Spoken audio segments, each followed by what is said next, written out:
नमस्कार. जिल्हा शिक्षण प्रशिक्षण संस्था सांगली यांच्या वतीनं आयोजित केलेल्या या स्तुत्य उपक्रमाच्या तिसऱ्या पुष्पामध्ये मी सर्वांचं स्वागत करते.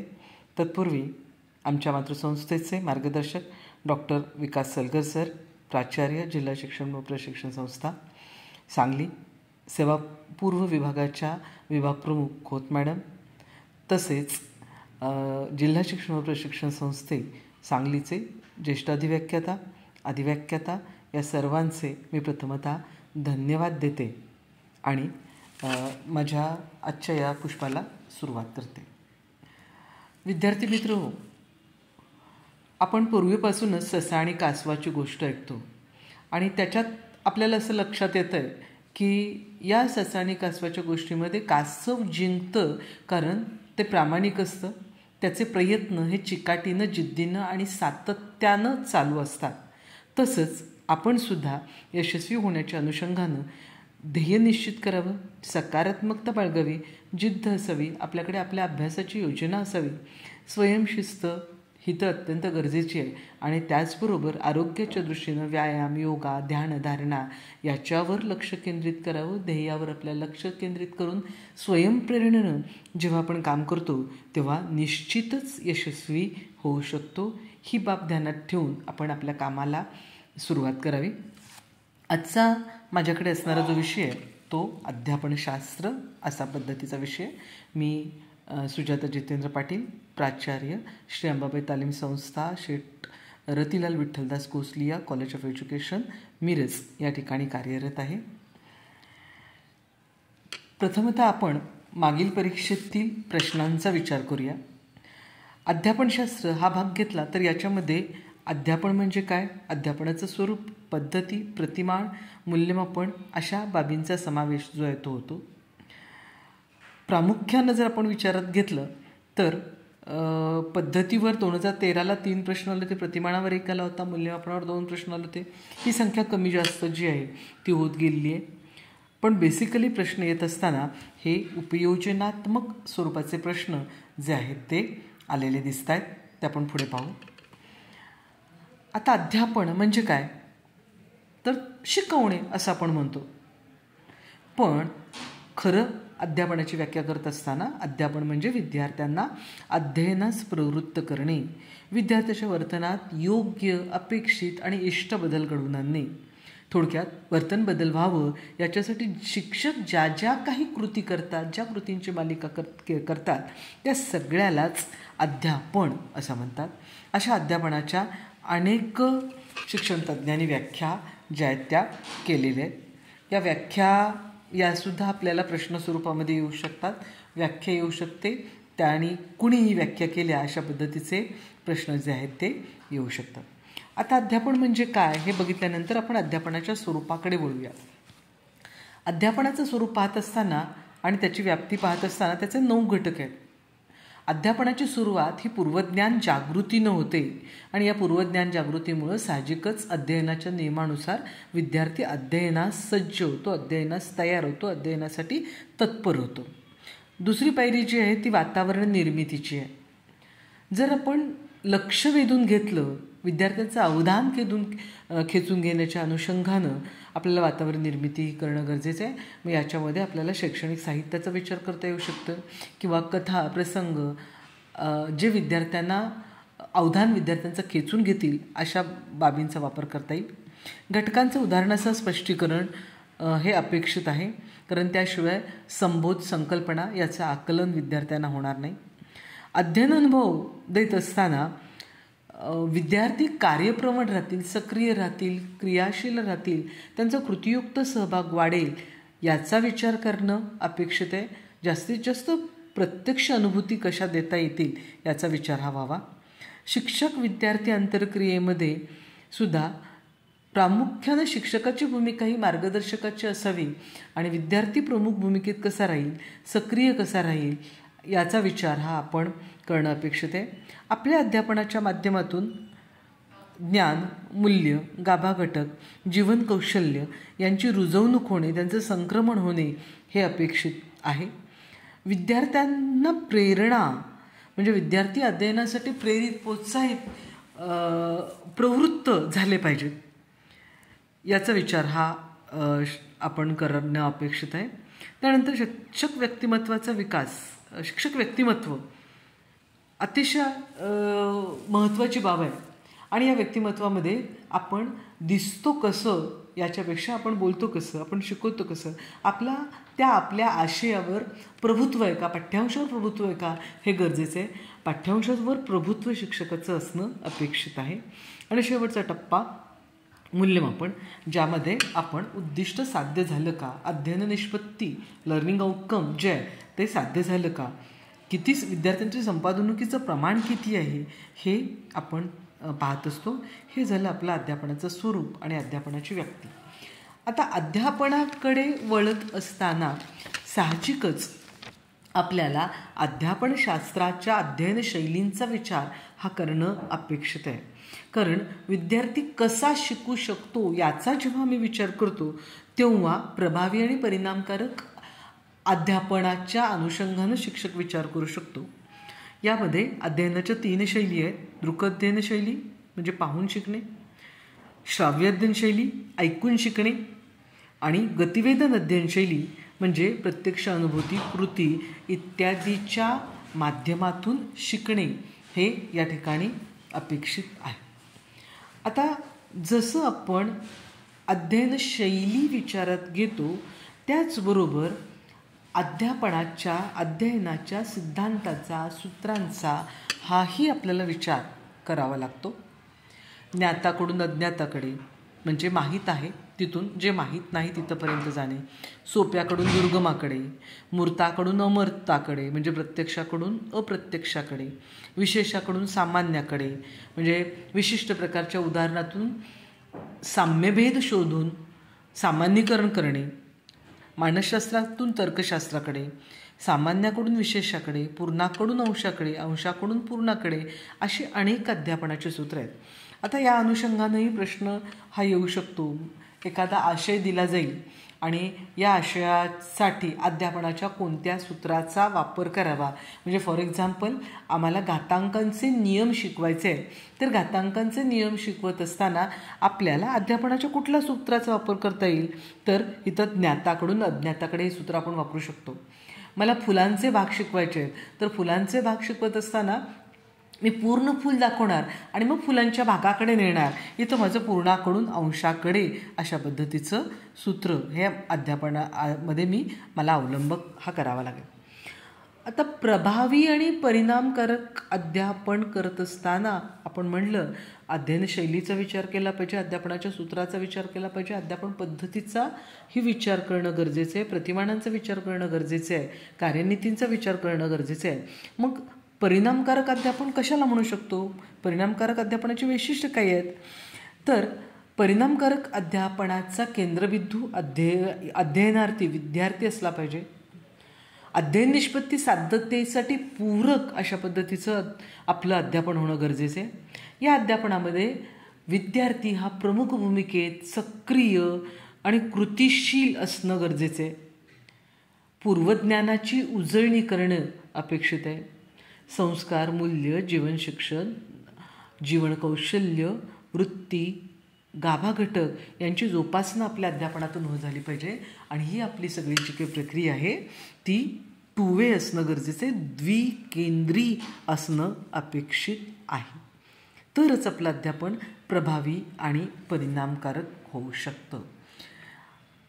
आत्ता म्हणलं तसं प्रभावी आणि परिणामकारक अध्यापनासाठी अध्यापन पद्धतीचा विचार करावा लागतो. आणि या अध्यापन पद्धतीचं 2 गटात वर्गीकरण केलं आहे. एक विद्यार्थी केंद्रित पद्धती जिच्यामध्ये विद्यार्थी प्रमुख भूमिकेत आहे. यामध्ये प्रामुख्यानं प्रायोगिक पद्धत, प्रकल्प पद्धत, स्वयंअध्ययन पद्धत, समस्या निराकरण पद्धत, पर्यवेक्षित अभ्यास, चर्चा यासारख्या पद्धती येतात. तर शिक्षक केंद्रित पद्धती म्हणजे शिक्षक प्रमुख भूमिकेत, विद्यार्थी श्रोत्याच्या भूमिकेत, विद्यार्थी निरीक्षकाच्या भूमिकेत असतो अशा पद्धती याच्यात कथन, व्याख्यान, दिग्दर्शन अशा पद्धतीच्या आहेत त्या समाविष्ट होतात. आता या पद्धती या विषयानुरूप सुद्धा बदलतात. म्हणजे पद्धतीची निवड करत असताना विषय आणि आशय याचा विचार करायला लागतो, अध्ययन शैलीचा विचार करायला लागतो, अध्यापनाच्या सूत्रांचा विचार करायला लागतो. तर गणित विज्ञान यासारख्या विषयाचा विचार जर केला तर प्रामुख्यानं प्रयोगावर आधारित असणारे विषय असल्यामुळं याच्यामध्ये प्रायोगिक पद्धत, उद्गामी अवगामी पद्धत, दिग्दर्शन पद्धत, समस्या निराकरण पद्धत, स्वयंशोधन पद्धत, क्रीडन पद्धत अशा पद्धती येतील. भाषा विषयांचा जेव्हा आपण विचार करतो तर त्याच्यात कथन, व्याख्या, नाट्यीकरण, चर्चा, उद्गामी अवगामी, समस्या निराकरण, परिसंवाद याच्यात सुद्धा प्रकल्प, स्वाध्याय, बुद्धिमंथन, संभाषण अशा पद्धती आपण वापरतो. इंग्रजी विषयामध्ये translation method, direct method, eclectic method या मेथड्स येतात. तर सामाजिक शास्त्राच्या अध्ययनामध्ये व्याख्यान, प्रकल्प, कथन, आधार, प्रवास, स्वाध्याय, नाट्यीकरण अशा पद्धती या समाविष्ट आहेत.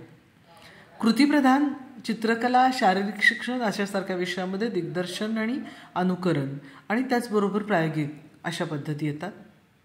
व्याख्यान पद्धती जी आहे, जिला आपण शिक्षक प्रधान पद्धती असं म्हणतो, तर ही प्रामुख्यानं व्याख्यान पद्धती जी आहे ती शिक्षक केंद्रित पद्धती, जिचा वापर हा वरच्या वर्गासाठी होतो, ज्याच्या माध्यमातून आपण कमी वेळेत जास्तीत जास्त माहिती विद्यार्थ्यांच्यापर्यंत पोहोचवू शकतो.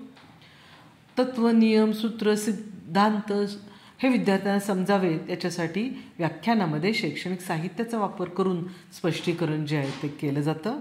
साहजिकच याच्यात विद्यार्थ्याचा सहभाग हा कमी असणारी अशी ही पद्धत आहे व्याख्यान पद्धतीमध्ये. आता एक नमुना दाखल आपण प्रश्नाचा जर विचार इथं करायचा म्हणाला तर व्याख्यान पद्धतीबाबत पुढीलपैकी कोणते विधान योग्य आहे किंवा पुढीलपैकी कोणते विधान अयोग्य आहे अशा पद्धतीचा प्रश्न जो आहे तो येईल. फॉर एक्झाम्पल समजा अयोग्य असं म्हणलं असेल आणि कुठलं विधान अयोग्य आहे तर विधान क्रमांक अ, अवधान केंद्रीकरण होते, कमी वेळेत जास्त अध्यापन करता येते, तत्व, सिद्धांत, सूत्र, कठीण विषय हा मांडण्यासाठी उपयुक्त आहे, दुर्मिळ माहिती सहज देता येते. आता याच्यातलं आपल्याला अयोग्य विधान जे आहे ते शोधायचं आहे.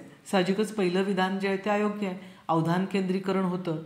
व्याख्यान पद्धतीमध्ये विद्यार्थ्यांचं स्टार्ट टू एंड अवधान केंद्रीकरण होऊ शकत नाही, म्हणून तर ही शिक्षक केंद्रित पद्धती असं म्हटलेलं आहे. आणि याच्याऐवजी जर योग्य विधान कोणते असा प्रश्न जर विचारला असता तर खालची तिन्ही विधानं जी आहेत ती योग्य आहेत. कमी वेळात जास्त माहिती, तत्व, सिद्धांत, सूत्र, कठीण विषय मांडण्यासाठी उपयुक्त आणि दुर्मिळ माहिती सहज देता येते, ही तिन्ही विधानं जी आहेत ती योग्य विधान या सदरामध्ये मोडणारी विधान आहेत. कथन पद्धती प्रामुख्यानं भाषा विषयासाठी, इतिहास विषयासाठी ही पद्धत वापरतात. प्रसंग, स्थान, घटना यांचं उभेहूब वर्णन हे कथनामध्ये असतं. कथनामध्ये भाषा प्रभुत्वाला महत्त्व आहे, उच्चारणाला महत्त्व आहे, त्याचबरोबर आवाजातील चढउतार हाही आता अत्यंत महत्त्वाचा असणारा बाब या कथनामध्ये येतो. चर्चा पद्धत. आता चर्चा ही पद्धत विद्यार्थी केंद्रित पद्धती आहे. याच्यामध्ये प्रश्न, घटक, समस्या या अनुषंगानं विचारांची देवाणघेवाण ही चर्चेच्या माध्यमातून घडवून आणता येते. चर्चा शिक्षक संचलित असू शकते, विद्यार्थी संचलित असू शकते, गटचर्चा असेल, कृतीसत्र, पथकचर्चा अशा पद्धतीचे चर्चेचे प्रकार पडतात. चर्चेच्या माध्यमातून विद्यार्थी सक्रिय सहभागी असल्यामुळं अध्यापन प्रभावी आणि मनोरंजक होतं. त्याचबरोबर चर्चेमध्ये विद्यार्थी सक्रिय सहभाग असतो, साहजिकच ज्ञान दीर्घकाळ स्मरणात राहतं आणि पुढाकार, नेतृत्व, सहकार्य यासारखे गुण विद्यार्थ्यांच्यामध्ये विकसित होण्यासाठी ही चर्चा पद्धत उपयुक्त ठरते. पुढची पद्धत आहे पर्यवेक्षित अभ्यास.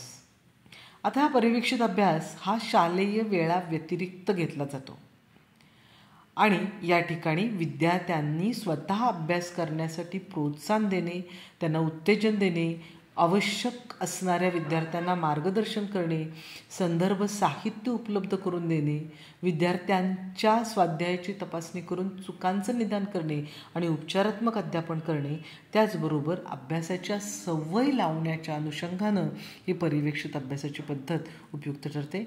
यामध्ये जे बौद्धिकदृष्ट्या मागासले विद्यार्थी आहेत, ज्यांच्याकडे साहित्याची उपलब्धता नाही, ज्यांच्याकडे शालेय वेळाव्यतिरिक्त इतर वेळेला मार्गदर्शक उपलब्ध नाही, यांच्यासाठी ही पद्धती ही अतिशय चांगल्या पद्धतीची आहे. त्यानंतर उद्गामी पद्धत. उद्गामी, रॉजर बेकन हे त्याचे जनक आहेत. उद्गामी या शब्दाचा अर्थ वर जाणारे, म्हणजेच उदाहरणाकडून नियमाकडे जाणारे, विशेषाकडून सामान्याकडे जाणारे. याच्यामध्ये पूर्वज्ञानावर आधारित एकाच पद्धतीची विशिष्ट प्रकारची उदाहरणं दिली जातात आणि त्यांचं निरीक्षण परीक्षण करून तत्त्वशोधनाकडे याच्याकडे नेलं जातं. म्हणजे याच्यात वर्गीकरण करणे, साम्यभेद शोधणे या बाबी ज्या आहेत त्या समाविष्ट असल्यामुळं निरीक्षण, तुलना, वर्गीकरण, तर्कशक्ती याचा विकास हा या पद्धतीतून होतो. प्रामुख्यानं गणित, विज्ञान यासारखे विषय, त्याचबरोबर भाषा विषयातील व्याकरण याच्यासाठी ही उद्गामी पद्धत उपयुक्त ठरते. याच्याबरोबर उलटी पद्धत जी आहे ती म्हणजे अवगामी. अवगामी म्हणजे खाली येणारे. अवगामीमध्ये नियमाकडून उदाहरणाकडे आलं जातं, सामान्याकडून विशेषाकडे आपण येतो. म्हणजे तत्व, नियम, सूत्र, सिद्धांत जो आपण उद्गामी पद्धतीनं शोधून काढतो त्याचं उपयोजन हे अवगामी पद्धतीत होतं. म्हणजे अवगामीमध्ये स्मरणाला भर आहे. ही पद्धतसुद्धा गणित, भाषा, व्याकरण, विज्ञान या विषयामध्ये उपयुक्त ठरते. आता ही उद्गामी आणि अवगामी या जर पद्धती बघितल्या तर ह्या पद्धती साहजिकच या परस्परांना पूरक असणाऱ्या पद्धती आहेत. या पद्धती आपल्याला स्वतंत्रपणे वापरता येत नाही किंवा स्वतंत्रपणे वापरणे हे संयुक्तिक ठरत नाही. पुढे अशीच जोड पद्धत आहे ती म्हणजे पृथक्करण आणि संयोजन पद्धती. पृथक्करण याचा अर्थ विलग करणे, वेगळे करणे आणि संयोजन म्हणजे एकत्र करणे. पृथक्करण जे काही माहीत नाही त्याच्यापासून माहीत आहे तिकडं जातं, म्हणजे अज्ञाताकडून ज्ञाताकडे. तर संयोजनात ज्ञाताकडून अज्ञाताकडे येतं. पृथक्करण अप्रत्यक्षाकडून प्रत्यक्षाकडे जाते, तर संयोजन ही एक मांडणीची पद्धत आहे. पृथक्करणामध्ये आकलनावर भर आहे, विचारक्षमतेचा विकास होतो आणि गणितातील प्रामुख्यानं शाब्दिक उदाहरणं, भूमिती यासारख्या विषयामध्ये पृथक्करण वापरलं जातं. फॉर एक्झाम्पल, एका वर्तुळाकृती बागेला 4 पदरी कुंपण घालायचं आहे तर किती मीटर तार लागेल असा प्रश्न आहे. मग सुरुवात जी पृथक्करणाची होते तर ती बाग जी आहे म्हणजे काय काढायचं आहे तर 4 पदरी कुंपणासाठी लागणारी तार काढायची आहे. तर त्याच्यासाठी काय काढावं लागेल? परीघ काढावं लागेल. परिघावरून 4 पदरीची तारेची लांबी कशी काढणार? परिघाला 4ने गुणणार. मग परीघ काढण्यासाठी काय दिले? परीघ काढण्याचं सूत्र काय आहे? 2πr πd. मग याच्यातलं काय दिलेलं आहे? व्यास दिला आहे, त्रिज्या दिली आहे. म्हणजे बघा काय काढायचं आहे तिथंपासून काय दिलं पर्यंत आलो, पृथक्करण झालं. संयोजनामध्ये त्रिज्या दिली आहे त्याच्यावरून परीघ काढायचं. येणाऱ्या परिघाला 4ने गुणलं की 4 पदरीसाठी लागणारी तार मिळेल, तारेची लांबी मिळेल. हे आहे संयोजन. म्हणजे संयोजन उत्तर शोधण्यास उपयुक्त आहे. संयोजन ही शिक्षक केंद्रित पद्धती आहे. याही पद्धती ज्या आहेत याचा वापर आपण जोड पद्धती म्हणूनच करणे हे अतिशय संयुक्त ठरू शकतं. त्यानंतर स्वयंशोधन पद्धती. स्वयंशोधन पद्धती ही आर्मस्ट्रॉंग हे या पद्धतीचे जनक आहेत. याच्यात स्वतः कृती करणे, प्रयोग करणे, विचार करणे, वाचन करणे, स्वतः माहिती मिळवणे, वर्गीकरण करणे, निष्कर्ष काढणे आणि ज्ञानसंपादन हे अपेक्षित आहे. चुका आणि शिका या तत्वावर चालणारी ही पद्धत आहे. या पद्धतीमध्ये शिक्षक हा दुय्यक भूमिकेमध्ये असतो. आवश्यक त्या ठिकाणी शिक्षक हस्तक्षेप करतो, मार्गदर्शन करण्याचं काम शिक्षक करत असतात. एक सुलभक म्हणून शिक्षक कार्यरत असतात. आणि विद्यार्थ्यांच्यामध्ये स्वतंत्रपणे विचार करण्याची क्षमता विकसित करण्यासाठी, स्वतंत्रपणे विचार करण्याची वृत्ती विकसित करण्यासाठी ही पद्धत उपयुक्त ठरते. आणि स्वतः शोधल्यामुळं दीर्घकाळ स्मरणात राहतं, परंतु ही पद्धत वेळखाऊ आहे, खर्चिक आहे आणि त्याचबरोबर सगळ्याच विद्यार्थ्यांसाठी आणि सर्वच घटकांसाठी या पद्धतीचा उपयोग हा आपल्याला होत नाही. पुढची पद्धत आहे ती स्वयंअध्ययन पद्धती, स्वयंअध्ययनाची पद्धती. आता स्वयंअध्ययन म्हणजे काय, तर विद्यार्थ्यांनी स्वतः अभ्यास करणे हे इथं अपेक्षित आहे. कारण अध्ययनाचा सगळ्यात चांगला प्रकार म्हणजे स्वयंअध्ययन. विद्यार्थ्यांनी स्वप्रयत्नातून ज्ञान कौशल्य आत्मसात करावं, प्रभुत्व मिळवावं. आणि याच्यासाठी विद्यार्थ्यांना काय, का, कोठे, केव्हा, कसे, कोणते या प्रश्नाची उत्तरे स्वतः विचारून शोधावी लागतील. या अनुषंगानं ही स्वयंअध्ययनाची पद्धती जी आहे ती प्रामुख्यानं चालते. म्हणजे इथं फावल्या वेळेचा सदुपयोग करून समजा विद्यार्थ्यांना शब्दकोडी सोडवायला लावली आपण, तर हे स्वयंअध्ययन आहे ज्याच्यातून विद्यार्थ्यांच्या शब्दसंपत्तीचा विकास होतो आणि साहजिकच विद्यार्थी स्वतःच्या गतीनं शिकतो आणि मग मला येलं, मी शोधलं, याच्यातून त्याचा आत्मविश्वास हा वाढीस लागतो. पुढे डेमॉन्स्ट्रेशन मेथड, ज्याला आपण दिग्दर्शन पद्धती असं म्हणतो. प्रामुख्यानं जेव्हा आदर्श कृती करून दाखवायची असते आणि आपल्या आदर्श कृतीनंतर विद्यार्थ्यांनी कृती करणं अपेक्षित असतं, त्यावेळेला डेमॉन्स्ट्रेशन, दिग्दर्शन केलं जातं. तसंच काही वेळेला महागडी उपकरणं असतील किंवा काही प्रयोगामुळं विद्यार्थ्यांना धोका होऊ शकतो, इजा होऊ शकतो, अशा वेळेला सुद्धा दिग्दर्शन करणं अपेक्षित असतं. दिग्दर्शनामध्ये निरीक्षणातून ज्ञानप्राप्ती, मूर्ताकडून अमूर्ताकडे हे तत्त्व जे आहे ते वापरलं जातं. तसं जर बघितलं तर अध्यापनाच्या सर्वच पद्धतीमध्ये दिग्दर्शन हा भाग जो आहे तो येतो. म्हणजे गणितात उदाहरण सोडून दाखवणे हे सुद्धा दिग्दर्शनच आहे, कारण कृती आपण तिथं करून दाखवतो. गणित, कार्यशिक्षण, शारीरिक शिक्षण, कला या प्रामुख्यानं प्रात्यक्षिक प्रधान विषयासाठी ही दिग्दर्शन पद्धती जी आहे ती उपयुक्त ठरते. प्रायोगिक पद्धत, जॉन डुई यांच्या कृतीद्वारे अध्ययन या तत्वावर आधारित असणारी पद्धत. प्रत्यक्ष कृती करून, प्रत्यक्ष अनुभव घेऊन कृतीतून ज्ञान संपादन करणे ही इथं अपेक्षित आहे. आणि प्रत्यक्ष कृतीतून, अनुभवातून ज्ञान संपादन केल्यामुळं साहजिकच अध्ययन अध्यापनामध्ये जिवंतपणा येतो. प्रत्यक्षाकडून अप्रत्यक्षाकडे, मूर्ताकडून अमूर्ताकडे अशा तत्वांचा आधार घेऊन ही पद्धती चालते. प्रायोगिक पद्धतीमध्ये का आणि कसे या प्रश्नाची उत्तरं विद्यार्थ्यांना मिळतात. स्वावलंबन, आत्मविश्वास, निरीक्षण, निष्कर्ष यासारख्या गुणांचा विकास, क्षमतांचा विकास या प्रायोगिक पद्धतीच्या माध्यमातून होतो. परंतु ही पद्धत चा दोष जर बघितला तर ही वेळखाऊ आणि खर्चिक स्वरूपाची अशी पद्धत आहे.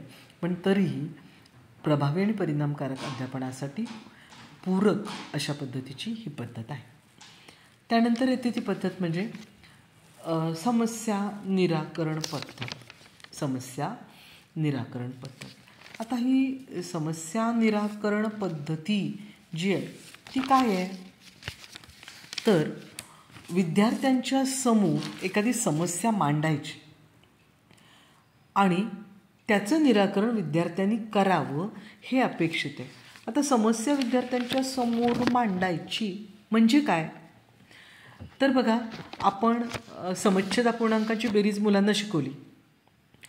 मग मुलांना समच्छेद अपूर्णांकाची बेरीज येते. एक 4 गणितावर समच्छेद अपूर्णांकाची दिली आणि त्याच्यात खाली एक गणित मध्येच ज्याचा छेद हा समान नाही अशा पद्धतीचं जर विधान एखादं उदाहरण घातलं तर मुलांना प्रश्न पडतो. आणि मग आता हे उदाहरण वरच्या पद्धतीनं मला कसं सोडवता येईल, या वरच्या उदाहरणामध्ये आणि खालच्या उदाहरणात काय फरक आहे, वरची तर सगळी मला येतात, बरोबर आहे, मग आता ह्याला काय करावं लागेल. समस्या निर्माण झाली तर त्याचा उकल करण्याचा प्रयत्न विद्यार्थी करतात. साहजिकच समस्या निराकरणातून विचारशक्तीचा विकास हे या पद्धतीचं तत्त्व आहे. समस्येची जाणीव होणे, नेमकी समस्या शोधणे, उपाय शोधणे, उपायांची परिणामकारकता तपासणे, उपायांची सत्यता पडताळणे अशा पायऱ्यांचा समावेश यात होतो. विचार, तर्क, अनुमान, निर्णय हे या समस्या निराकरणामध्ये महत्त्वाचे असणारे टप्पे आहेत. स्वाध्याय पद्धत. हा स्वाध्याय आपण विद्यार्थ्याला वैयक्तिक, गटामध्ये त्याच्या शारीरिक क्षमतेनुसार, बौद्धिक कुवतेनुसार देऊ शकतो. स्वाध्याय हा शारीरिक किंवा बौद्धिक स्वरूपाचं काम असू शकतं. स्वाध्यायाच्या माध्यमातून विद्यार्थ्याचं स्वयं अध्ययन होतं. सृजनशीलता, विचारक्षमता, विश्लेषण, संश्लेषण यासारख्या गुणांना चालना ही स्वाध्यायाच्या माध्यमातून होते. तसंच स्वाध्यायाच्या माध्यमातून संपादक ज्ञानाचं दृढीकरणही होतं आणि त्याचबरोबर स्वयंशोधन ही होऊ शकतं. प्रकल्प पद्धती. किलपॅट्रिक हे या पद्धतीचे जनक आहेत. विद्यार्थी केंद्रित अशी पद्धत आहे. ही कृतीद्वारे शिक्षण आणि स्वयंअध्ययन या तत्वावर चालणारी अशी पद्धत आहे. याच्यामध्ये शिक्षक मार्गदर्शक आणि दिशादर्शकाच्या भूमिकेमध्ये असतो. प्रकल्प हे गटात आणि वैयक्तिकही देता येतात. प्रकल्प हा संग्रहात्मक असू शकतो, कृतीप्रधान असू शकतो, निर्मितीप्रधान असू शकतो, संशोधनात्मक, रसास्वादात्मक, आस्वादात्मक असे वेगवेगळ्या प्रकारचे प्रकल्प विषयानुसार आणि आशयानुसार आपण विद्यार्थ्यांना देऊ शकतो. साहजिकच स्वयंअध्ययनाला, सर्जनशीलतेला चालना देणे, सहकारी वृत्ती जोपासणे हा या प्रकल्पाचा हेतू आहे. सातत्यपूर्ण सर्वंकष मूल्यमापनामध्ये प्रकल्प याचा अवलंब हा आकारिक मूल्यमापनासाठी केला जातो आहे. आधार पद्धती. प्रामुख्याने इतिहास अध्यापनासाठी उपयुक्त. सत्यघटनाचा शोध हा आधार पद्धतीमध्ये इतिहासाच्या साधनांच्या माध्यमातून केला जातो. इतिहासाच्या साधनामध्ये मौखिक साधने, लेखी साधने, वस्तुरूप साधने आहेत. लोकगीत हे मौखिक साधन आहे. या लोकगीताच्या आधार घेऊन इतिहासाचा अभ्यास करता येतो. नाणी, किल्ले या वस्तुरूप माध्यमातून आपण इतिहासाचा अभ्यास करू शकतो किंवा लिखितमध्ये ताम्रपट, शिलालेख, विरगळ यासारख्या बाबी आहेत. याचा वापर हा इतिहासाच्या अध्यापनास म्हणजे याचा आधार घेऊन इतिहास शिकवणे हे आधार पद्धती आहे. कुतूहल निर्मिती, चिकित्सक वृत्तीचा विकास हा या आधार पद्धतीमध्ये केला जातो. प्रवास पद्धती. प्रत्येक वेळेला प्रत्यक्ष भेट ही शक्य होत नाही किंवा ज्वालामुखी पर्वत हे प्रत्यक्ष नेऊन दाखवणं ही अशक्य असतं. अशा वेळेला काल्पनिकरित्या तिथं जाणे म्हणजे प्रवास. भूगोल, इतिहास, भाषा यासारख्या विषयामध्ये हा काल्पनिक प्रवास शैक्षणिक साहित्याच्या माध्यमातून, वर्णनाच्या माध्यमातून आपण घडवू शकतो. आणि प्रत्यक्ष अनुभूती जिथं देणं शक्य नाही तिथं अप्रत्यक्ष अनुभव हे आपण देतो. निश्चितच अप्रत्यक्ष अनुभव आहेत आणि वेळखाऊ अशा पद्धतीची ही पद्धत आहे. Dalton method. हेलन पार्कहर्स्ट यांनी 1920मध्ये ही पद्धत विकसित केली आणि ही विकसित करत असताना त्यांचा प्रमुख हेतू जो होता तो दिव्यांग विद्यार्थ्यांसाठी, मतिमंद विद्यार्थ्यांसाठी होता. कारण अशा विद्यार्थ्यांना स्वातंत्र्य, सहकार्य आणि स्वयंशिक्षणावर भर देणं गरजेचं असतं. कारण त्यांना त्यांच्या शारीरिक क्षमतेनुसार, बौद्धिक क्षमतेनुसार अध्यापन करावं लागतं आणि तशाच पद्धतीचा त्यांच्यासाठीचा अभ्यासक्रमसुद्धा विकसित केलेला असतो. या डाल्टन पद्धतीमध्ये ॲक्टिव्हिटी बेस्ड लर्निंगच्या प्रमाणेच वर्गखोलीची संकल्पना नसून विषय खोली ही संकल्पना असते. म्हणजे विद्यार्थी वयोगटानुसार दुसरीतला असेल तर तो भाषेमध्ये चौथीत असू शकतो, तो गणितामध्ये पहिलीत असू शकतो. अशी विषय खोलीची संकल्पना ही या डाल्टन मेथडमध्ये आहे. आता या अनुषंगानं आपण काही प्रश्नांचा विचार हा करूया. मगाशी मी तुम्हाला सांगितलं की व्याख्यान पद्धतीच्या बाबतीत आता एक वेगळा प्रश्न स्क्रीनवर आहे. स्वयंशोधन पद्धतीबाबत पुढीलपैकी अयोग्य विधान कोणते? बालमानसशास्त्रीय अध्ययन तत्त्वे पडताळण्यासाठी, कार्यकारण भाव शोधण्यास उपयुक्त, विद्यार्थी संख्या मर्यादित, सर्व घटकांसाठी ही पद्धत सुयोग्य आहे.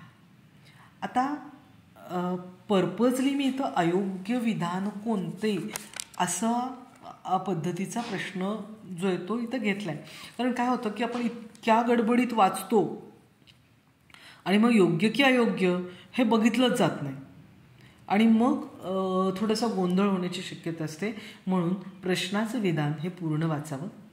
आता याच्यामध्ये स्वयंशोधन पद्धतीबाबत अयोग्य विधान कुठलं, तर सर्व घटकासाठी ही पद्धत सुयोग्य आहे, हे विधान अयोग्य आहे. सगळ्याच घटकांना आपण ही पद्धत वापरू शकत नाही. खालीलपैकी व्याख्यान पद्धतीसंदर्भात कोणते विधान असत्य आहे. मग अशी आपण हा प्रश्न पाहिलेला आहे. अवधान केंद्रित होते, कमी वेळात जास्त अध्यापन करता येते, तत्वसिद्धांत कठीण विषय मांडण्यासाठी उपयुक्त, दुर्मिळ माहिती सहज देता येते. याच्यातलं अवधान केंद्रित होतं हे विधान जे आहे ते असत्य स्वरूपाचं विधान आहे. अशाच पद्धतीनं जनक कोण आहेत किंवा पद्धती आणि त्याचे जनक, पद्धती आणि त्याच्या मागचं अध्यापनाचं सूत्र कुठलं आहे, पद्धतीच्या मागचं तत्त्व कुठलं आहे, अशा स्वरूपाचे प्रश्न हे येऊ शकतील. किंवा एखादा आशय सांगितला जाईल आणि या आशयासाठी म्हणजे फॉर एक्झाम्पल आपल्याला शब्दांच्या जाती शिकवायच्या आहेत, तर अध्यापनासाठी कोणत्या पद्धतीचा अवलंब कराल, या बाबी ज्या आहेत त्या येऊ शकतील. विज्ञानातला एखादा गुणधर्म शिकवायचा आहे तर त्याच्यासाठी कोणती पद्धती तुम्ही वापराल, पुढीलपैकी कोणती पद्धतीचा अवलंब कराल, अशा स्वरूपाचे प्रश्न हे याच्यात येऊ शकतात. आता जशा अध्यापनाच्या पद्धती आहेत तशीच अध्यापनाची प्रतिमानंसुद्धा आहेत. प्रभावी आणि परिणामकारक अध्यापनाच्या अनुषंगाने येतात. डॉक्टर ब्रूस जॉईस आणि मार्शाविल हे आणि त्यांचे सहकारी यांनी संशोधनांतील ही प्रतिमानं जी आहेत ती विकसित केली. आता प्रतिमान म्हणजे काय, तर प्रतिमान म्हणजे अध्यापन विषयक विचारांची एक पद्धती आहे, एक संशोधनाचा आकृतिबंध आहे, संशोधनाचा आराखडा आहे. याच्यात प्रामुख्यानं वर्गातील अध्यापनासाठी वापरायचं साहित्य यांचं नियोजन जे आहे ते असतं. थोडक्यात प्रभावी आणि परिणामकारक अध्यापनासाठी पूरक आणि पोषक परिस्थिती ही प्रतिमानाच्या माध्यमातून निर्माण करण्याचा प्रयत्न हा केला जातो. आता अध्यापन प्रतिमानाचं वैशिष्ट्य काय, तर आपण बघितलं बघा, पद्धती ज्या आहेत त्यामध्ये आपण मानसशास्त्रीय बैठकीचा विचार करतो, अध्ययन शैलीचा विचार करतो, अध्यापनाच्या अध्ययन सूत्रांचा विचार करतो. आता ही जी काही प्रतिमान आहेत ह्या प्रतिमानामध्ये वैज्ञानिक पद्धतीनुसार त्या प्रतिमानाची रचना जी आहे ती आहे. अभ्यासक्रम निश्चिती, व्यक्तिविकासासाठी ही प्रतिमानं उपयुक्त ठरतात. विद्यार्थी क्षमता, अभिरुची, विषयाचा आशय, पद्धती, साहित्य, कृतीचा क्रम, अध्ययन निष्पत्ती साध्यता या सगळ्याच्या बाबतीत प्रतिमानामध्ये स्पष्टता जी आहे ती असते. ब्रूस जॉईस आणि मार्शाविल यांनी मॉडेल्स ऑफ टीचिंग या त्यांच्या पुस्तकामध्ये 22 प्रतिमानं मांडलेली आहेत. सध्या 25 प्रतिमानं आहेत. पण ही प्रतिमानं 22 जरी असली तर त्याचे मूलभूत घटक 5च आहेत. उद्देशबिंदू, संरचना, सामाजिक प्रणाली, साह्यभूत प्रणाली आणि प्रतिक्रियेची तत्त्वे. आता उद्देशबिंदू, प्रतिमानानुसार हा उद्देशबिंदू बदलतो.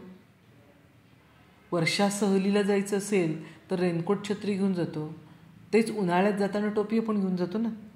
म्हणजे ध्येय बदललं की साहित्य बदलतं, तसं प्रतिमान बदललं तर प्रतिमानानुसार उद्दिष्ट बदलतं. म्हणजे संकल्पना प्राप्ती प्रतिमानामध्ये संबोध प्राप्त होणे, संकल्पना प्राप्त होणे, वर्गीकरण करता येणे, उद्गमन विचार क्षमतेचा विकास करणे ही त्याची उद्दिष्ट आहेत. म्हणजे स्मरणशक्ती प्रतिमानामध्ये स्मरणशक्तीचा वाढ करणे हे उद्दिष्ट आहे. म्हणजे प्रतिमानानुसार उद्देशबिंदू बदलतो.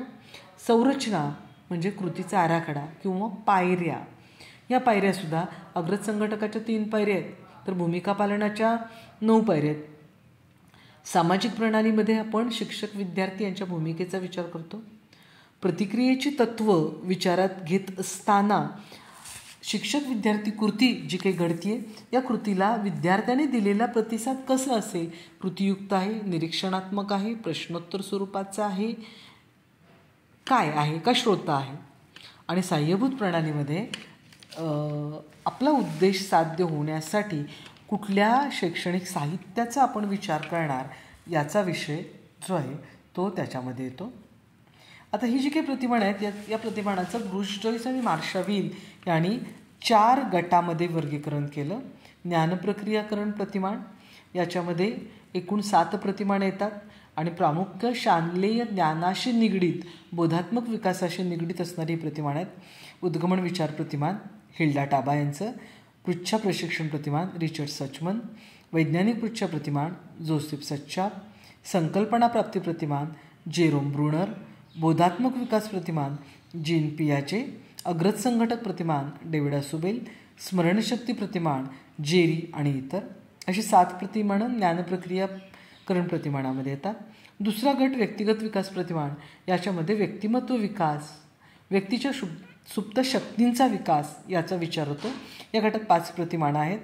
अनिर्देशित अध्यापन प्रतिमान कार्ल रॉजर्स, जाणीव जागृती प्रतिमान पर्ल, सर्जनात्मक प्रतिमान विल्यम गार्डन, संकल्पनात्मक प्रणाली प्रतिमान डेव्हिड हॅट, वर्गसभा प्रतिमान विल्यम ग्लेसर. तिसरा गट आहे वर्तन परिवर्तन प्रतिमान. वर्तन परिवर्तन या गटामध्ये एकूण 6 प्रतिमानं समाविष्ट आहेत. याच्यात आवश्यकतेनुसार पुढाकार घेणे, संयमानं वागणे, वर्तनामध्ये समतोल, ताणतणाव आले असताना समतोल कसा राखता येईल याचा विचार हा वर्तन परिवर्तन या गटामध्ये येतो.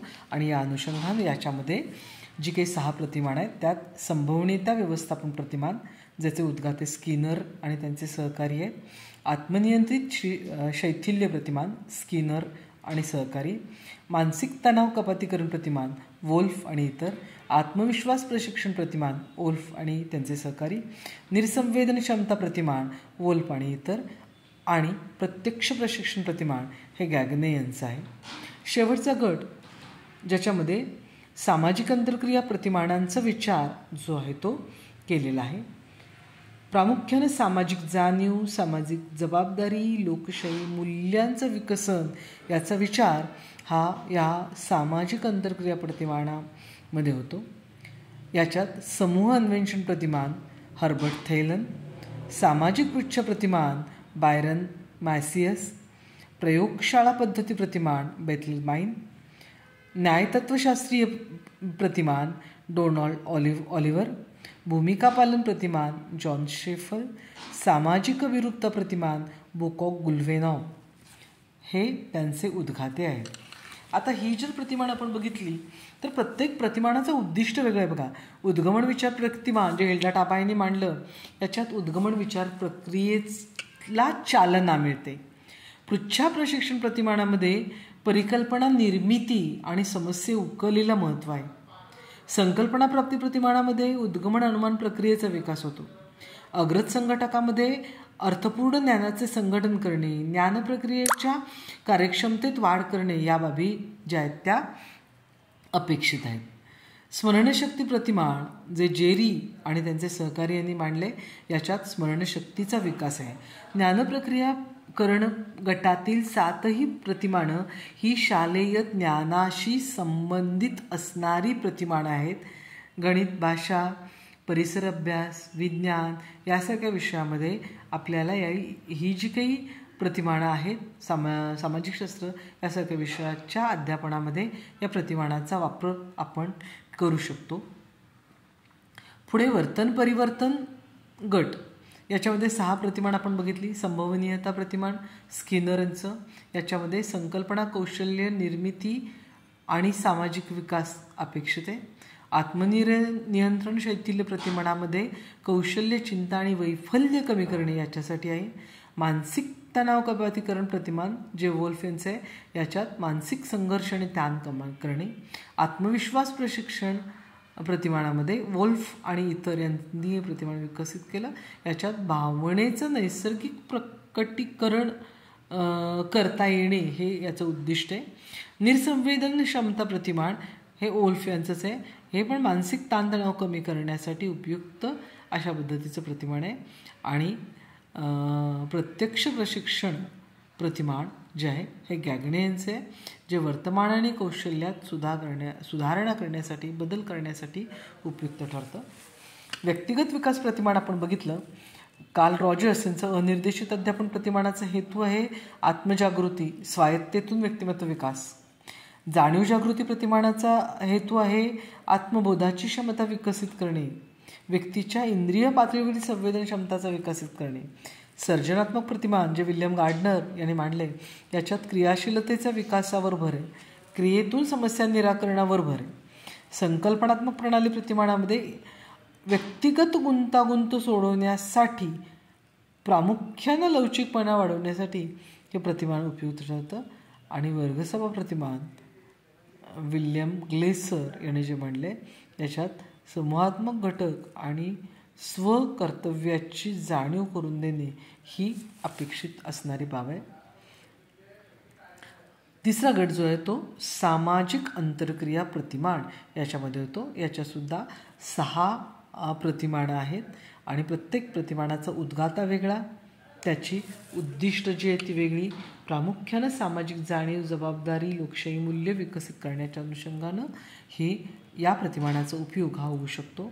आता बघा, आपण प्रतिमानाचे जर वेगळे वेगळे गट बघितले तर आपल्याला असं लक्षात येईल की विद्यार्थी विकासाच्या सर्व क्षेत्रांचा विकास हा या प्रतिमानाच्या माध्यमातून आपण करू शकतो. म्हणजे बोधात्मक क्षेत्राचा विकासासाठी ज्ञानप्रक्रियाकरण प्रतिमान आहे. व्यक्तिगत विकास जो आहे या म्हणजे विद्यार्थ्याच्या भावात्मक विकास, क्रियात्मक विकास हा आणि बोधात्मक विकास हा सगळा व्यक्तिगत विकासाच्या माध्यमातून होतो.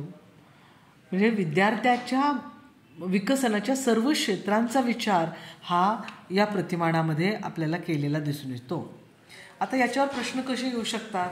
प्रतिमानाचे जनक कोणते? ब्रूस जॉयस आणि मार्शा व्हील यांनी त्यांची प्रतिमानं कुठल्या पुस्तकात मांडलेली आहे, त्याचं वर्गीकरण त्यांनी किती गटात केलं, संबंधित पुस्तकामध्ये किती प्रतिमानं आहेत हे येईल. प्रतिमान आणि त्यांचे उद्गाते जनक यांची नावं दिली असतील. योग्य जोडी ओळखा असा प्रश्न येईल, अयोग्य जोडी ओळखा असा प्रश्न येऊ शकतो. संभवनीयता आता एक स्क्रीनवरचा प्रश्न पाहू. संभवनीयता व्यवस्थापन प्रतिमानाचे उद्दिष्ट कोणते? आता संभवनीयता व्यवस्थापन प्रतिमान जे आहे त्याचं उद्दिष्ट काय आहे बघा. 1. मानसिक ताणतणाव कमी करणे. 2.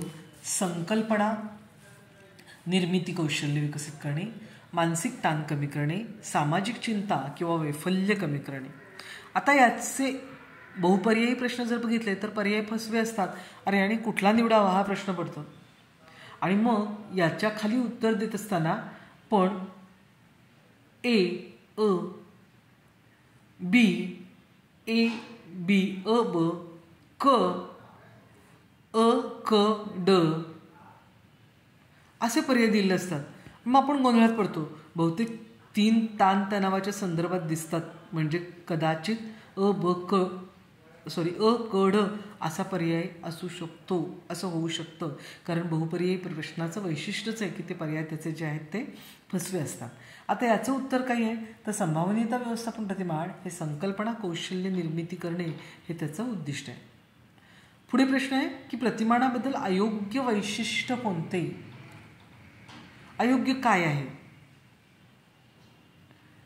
तर मानसशास्त्रीय बैठक आहे, एका साच्यातून बाहेर काढण्याचा प्रयत्न, परिसरात वावरण्याची संधी मिळते, कुवत, आशय, अभिरुची, परिसर या सगळ्यांचा विचार केला जातो. पुन्हा या सगळ्या बाबींचा खोलवर विचार करून आपण त्याचं उत्तर जे आहे ते शोधायचं असतं.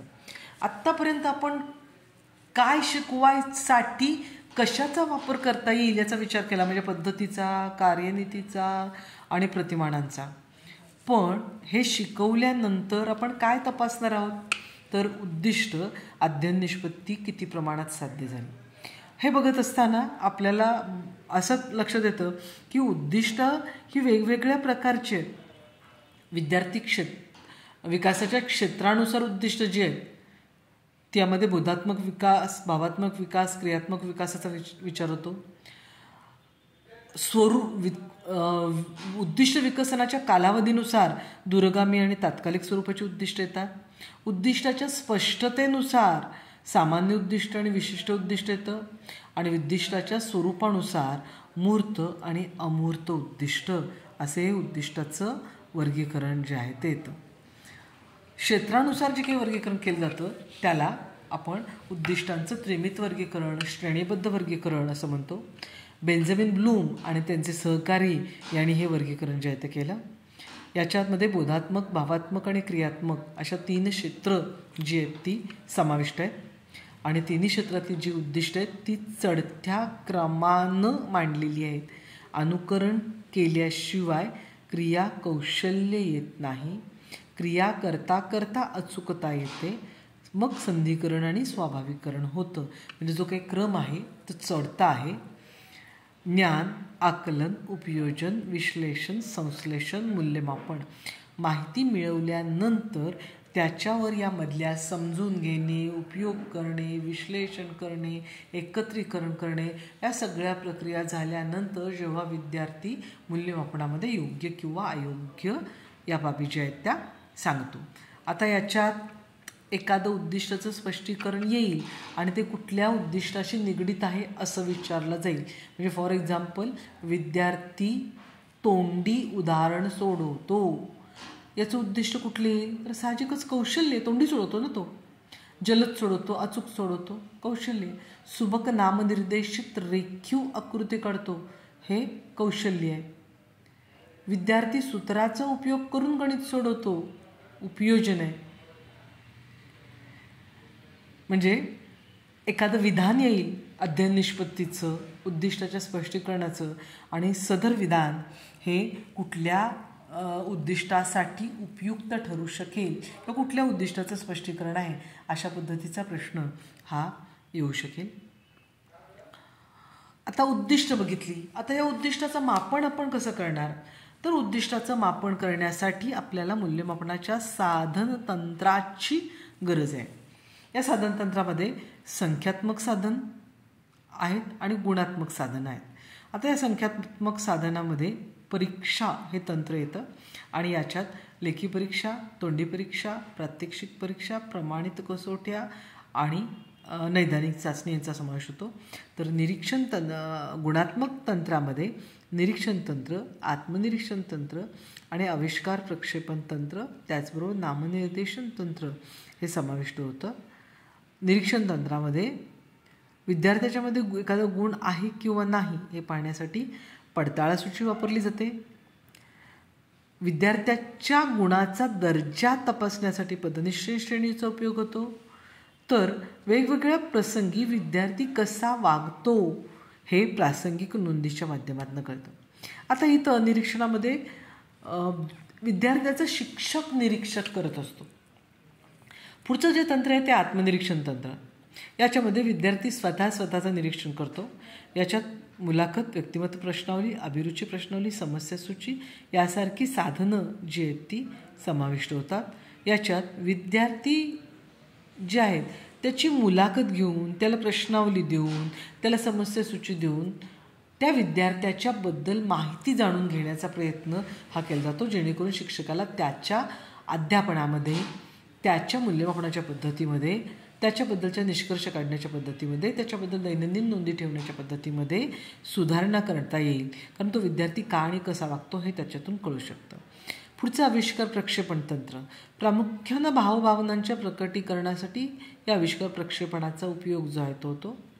याच्यात वाक्यपूर्ती, गोष्टपूर्ती, चित्र काढणे, बाहुल्यांचा खेळ, दैनंदिनी अशी साधनं जी आहेत अशा पद्धतीची साधनं जी आहेत ती येतात. आता याच्यात आपण जर बघितलं तर गोष्ट पूर्ण करणे असं म्हणलं किंवा वाक्य पूर्ण करणे. मी मुख्यमंत्री झालो तर, मी मुख्याध्यापक झालो तर, मग मी मुख्याध्यापक झालो तर काय करेन हे विद्यार्थी, प्रत्येक विद्यार्थी वेगळा लिहिणार आहे आणि तो लिहित असताना त्याच्या विचार क्षमतेनुसार लिहिणार आहे. म्हणून तिथं त्याचे विचार, त्याच्या भावना, त्याच्या प्रकटीकरणासाठी हितसंधी मिळते. म्हणून याला आविष्कार प्रक्षेपण तंत्र.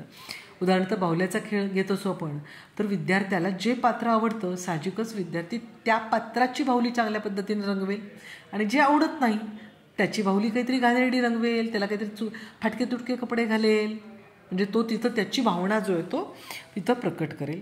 आणि शेवटचं गुणात्मक साधनापैकी नामनिर्देशन तंत्र. याच्यामध्ये विद्यार्थी शिक्षकांसमोर जसा वागतो तसा प्रत्यक्ष त्याच्या सहकार्याबरोबर वागतोच असा नाही. त्यामुळं मला जसं दिसतं तसं असत नाही आणि माझ्या म्हणजे त्या विद्यार्थ्याच्या मित्रांनाच विद्यार्थी काय आहे हे माहीत असतं. या अनुषंगानं विद्यार्थ्यांना जाणून घेण्यासाठी, विद्यार्थ्यांना त्यांच्या मित्रांच्याकडून जाणून घेण्यासाठी हे नामनिर्देशन तंत्र वापरलं जातं. आणि प्रामुख्यानं याच्यामध्ये समाजमिती, आलेख, ओळखा पाहू ही तंत्र आहेत. आणि याचा वापर हा शिक्षकांना गटकार्य करण्यासाठी, काही स्नेहसंमेलनाच्या वेळेला वगैरे समित्या नेमण्याच्यासाठी, गटचर्चेसाठी निश्चितपणे हा होतो. आणि त्याचबरोबर याच्यातून समाजमिती आलेखासारख्या साधनाच्या माध्यमातून एकलकोंडा विद्यार्थी शिक्षक शोधू शकतात, विद्यार्थ्याचे गट शिक्षकाला कळू शकतात. कोण विद्यार्थी हा दोघेच आहेत बाबा, त्याचा जर मित्र आला नाही तर तो एकटा असतो, कोणाच्यात मिसळत नाही, आणि मित्र येणार नाही आधीच कळलं तर शाळेला पण येत नाही. या गोष्टी जे ते करतात. आणि मग त्या अनुषंगानं शिक्षक विद्यार्थ्यांना मार्गदर्शन हे या साधनांचा वापर करून मूल्यमापन करून मार्गदर्शन करू शकतात.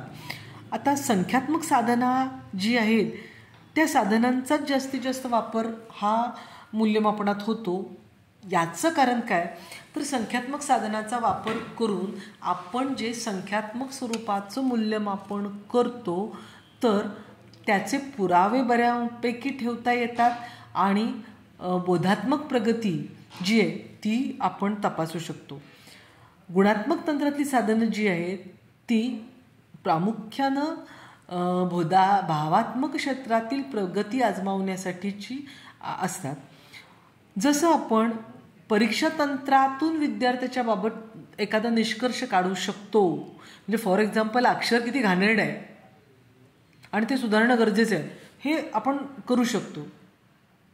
तसं गुणात्मक क्षेत्रातून विद्यार्थ्यांच्या बाबत निष्कर्ष काढत असताना हे ठोस आणि कायम स्वरूपाचे नसतात.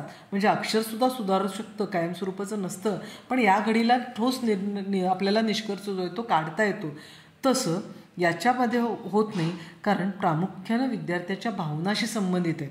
फॉर एक्झाम्पल मी समस्यासूची दिली आहे आणि त्याच्यात विचारलं बाबा का अभ्यास करत नाही आहेस रे तू, तुला शिक्षकांचं समजत नाही का. आता बाईंना कसं सांगायचं मला समजत नाही तुमचं, तर तो हो समजत नाही म्हणत नाही, हो समजतं म्हणतो. त्यामुळे चुकीचे निष्कर्षसुद्धा मिळण्याची शक्यता याच्यामध्ये असते. त्यामुळं वस्तुनिष्ठता आणि विश्वसनीयता याचा जर आपण विचार केला तर संख्यात्मक साधनं ही जास्तीत जास्त मूल्यमापनासाठी वापरली जातात. आता संख्यात्मक साधन न वापरत असताना आपण जर बघितलं तर त्याच्यासाठी आपल्याला परीक्षा घ्यावी लागेल आणि या परीक्षेसाठी म्हणून आपल्याला प्रश्नांचा विचार करायला लागेल. आता प्रश्न 2 प्रकारचे मुख्य असतात, मुक्त प्रतिक्रियात्मक आणि निश्चित प्रतिक्रियात्मक प्रश्न. मुक्त प्रतिक्रियात्मक प्रश्न म्हणजे काय तर ज्याचं उत्तर मोठं लिहायचं असतं. मग ते 20 ते 25 ओळी असेल किंवा 3 ते 5 ते 6 ओळी असेल, पण तिथं विद्यार्थी दिसतो, त्याचे मत प्रकट करता येतं, त्याची भाषा शैली ही आपल्याला दिसते. असे जे प्रश्न आहेत ते मुक्त प्रतिक्रियात्मक आहेत. आणि तिथं म्हणजे उदाहरण दाखल पाऊस कसा पडतो असा प्रश्न आहे, अगदी संदिग्ध स्वरूपाचा प्रश्न आहे, किंवा श्रावणातील पावसाचं वर्णन करा असा प्रश्न आहे. तर तिथं 4 लोक वेगळ्या वेगळ्या पद्धतीनं त्याचं वर्णन करू शकतात, म्हणून ही मुक्त प्रतिक्रिया. आणि निश्चित प्रतिक्रियात्मक प्रश्नामध्ये चूक तर चूक असेल, बरोबर तर बरोबरच असेल. 4 + 5 9 म्हणजे 9च असणार, त्याचं उत्तर बदलणार नाही. हे निश्चित प्रतिक्रियात्मक प्रश्न. मुक्त प्रतिक्रियात्मक प्रश्नामध्ये पुन्हा 2 प्रकारचे प्रश्न आहेत, दीर्घोत्तरी, लघुत्तरी. दीर्घोत्तरीमध्ये निबंध 20 ते 25 ओळीत उत्तर, तर लघुत्तरीमध्ये टिपा लिहा, 5-6 ओळीत उत्तर लिहा, कारणे द्या, आकृती काढा, आकृतीतील चुका शोधा, अशा पद्धतीचे प्रश्न येतील. वस्तुनिष्ठ प्रश्नामध्ये प्रत्यावाहनात्मक प्रश्न, ज्याला स्मरणावर आधारित प्रश्न असं म्हणतात, ज्याच्यात पूर्ती प्रश्न म्हणजे रिकाम्या जागा भरा येतील. प्रत्यविज्ञानात्मक प्रश्न म्हणजे ज्याची उत्तरच प्रश्नपत्रिकेमध्ये असतात आणि ते ओळखून लिहायचे असतात असे प्रश्न, ज्यात द्विपर्यायी प्रश्न म्हणजे चूक की बरोबर ओळखा, योग्य शब्द ओळखा. बहुपर्यायी प्रश्न, 2पेक्षा जास्त पर्याय असणारे. युग्मीकरण म्हणजे जोड्या लावा, आणि श्रेष्ठ युग्मीकरण म्हणजे सूचीनुसार जोड्या लावा किंवा बुद्धिमत्तेतले कुटप्रश्न जे आहेत ते या श्रेष्ठ युग्मीकरणामध्ये समाविष्ट होतात. आज सातत्यपूर्ण सर्वंकष मूल्यमापनामध्ये संकलित मूल्यमापन करत असताना लेखी, तोंडी आणि प्रात्यक्षिक परीक्षा विचारात घेतली जाते. तर आकारिक मूल्यमापनामध्ये सुद्धा चाचणी आहे. लेखी ती पुस्तकासह किंवा पुस्तकाशिवाय असते. उपक्रम, कृती, प्रकल्प, चर्चा, प्रात्यक्षिक, स्वयंअध्ययन, सहअध्ययन मूल्यमापन, दैनंदिन निरीक्षण अशा अनेक आकारिक मूल्यमापनाच्या साधनांचा वापर करून विद्यार्थ्याचं मूल्यमापन जे आहे ते केलं जातं. आता प्रश्नामध्ये काय प्रश्न येऊ शकतात बघा. साधारणपणे मूल्यमापन प्रक्रियेमध्ये कोणत्या गोष्टींचा समावेश आहे, वर्तनात किती बदल झाला आहे, विद्यार्थ्याच्या अध्यापन पद्धती, शिक्षकाची अध्यापन पद्धती किती उपयुक्त आहे, अध्यापनाचे उद्दिष्ट किती प्रमाणात साध्य झाले, शैक्षणिक अनुभवाचे संयोजन झाले होते का, सगळे बाबी, चारीच्या चारी पर्याय जे आहेत ते मूल्यमापन प्रक्रियेमध्ये समाविष्ट असणार आहेत. त्यामुळे आपलं उत्तर काय येईल, सर्व अ, ब, क, ड. तर स्क्रीनवर बघा, मूल्यमापन साधनापैकी कोणती साधने निरीक्षण तंत्रासाठी वापरतात. पडताळासूची, पदनिश्चय श्रेणी, व्यक्तिमत्व प्रश्नावली आणि प्रासंगिक नोंदी. याच्यामध्ये व्यक्तिमत्व प्रश्नावली हे निरीक्षण तंत्रातील साधन नसून आत्मनिरीक्षण तंत्रातलं साधन आहे. तर पडताळासूची, पदनिश्चय श्रेणी आणि प्रासंगिक नोंदी ही निरीक्षण तंत्रामध्ये मोडणारी साधनं आहेत. खालीलपैकी कोणते प्रश्न निश्चित प्रतिक्रियात्मक प्रश्न प्रकारामध्ये मोडतात. दासबोध ग्रंथ कोणी लिहिला, एकच उत्तर असेल. सूर्यास्ताचे वर्णन करा. ABC 3 व्यक्ती वेगळ्या वेगळ्या पद्धतीनं करू शकतात. महाराष्ट्राची राजधानी कोणती, एक आणि एकच उत्तर आहे, मुंबई. काकांची गरज काय आहे असे तुम्हाला वाटते, स्पष्ट करा. याच्यात सुद्धा ABCD वेगळे वेगळे उत्तर लिहू शकतात. म्हणजे याच्यात अ आणि क हे 2 प्रश्न हे निश्चित प्रतिक्रियात्मक प्रश्न या प्रकारामध्ये मोडतात. अशा पद्धतीचे प्रश्न हे येऊ शकतात. या विषयाचा अभ्यास करत असताना DLEDचा अभ्यासक्रम, अध्ययन, अध्यापन, शास्त्र, मूल्यमापन या तिन्ही प्रकारच्या पुस्तिकांचा विचार तुम्ही करू शकता.